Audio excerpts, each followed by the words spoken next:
যুগের সঙ্গে তাল মিলিয়ে কমছে রেডিওর ব্যবহার, বাড়ছে স্মার্টফোন এবং টেলিভিশনের চাহিদা। কাল মহালয়া, এখনও অনেকেই মহালয়া শোনার জন্য রেডিওতে কান পাতেন। তাই হাতে আর মাত্র কয়েক ঘন্টা বাকি থাকতেই পুরনো রেডিও সারিয়ে নিতে ভিড় জমিয়েছে দোকানগুলিতে। চন্দ্রকোনার এমনই একটি দোকানে আজ লাগাম ছাড়া ভিড়। কারিগররা জানিয়েছেন, সারা বছর কাজ না থাকলেও এই একদিন আমাদের নাওয়া খাওয়ার সময় থাকে না।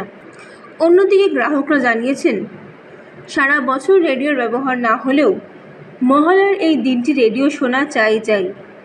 তাই পুরনো রেডিও মেরামত করিয়ে নেওয়া চলছে। আর মহালয়ার জন্য চাপ রয়েছে দোকানে। বছর কি একবারই রেডিও ব্যবহার? হ্যাঁ, একবারই ব্যবহার হয়। কেন একবারই? আর মহালয়ার জন্য। বাকি সময় তাহলে পড়েই থাকে? বাকি সময় পড়েই থাকে, মাঝে মাঝে ব্যবহার হয়, পড়েই থাকে। চাহিদা কেমন দেখছে? চাহিদা সেরকম কিছু নেই তো। সেরকম চাহিদা না, সেরকম চাহিদা নেই রেডিও। রেডিওর চাহিদা সেরকম পাওয়া যাচ্ছে না। রেডিও তো বাগাতে আসছে? হ্যাঁ, বাগাতে আসছে।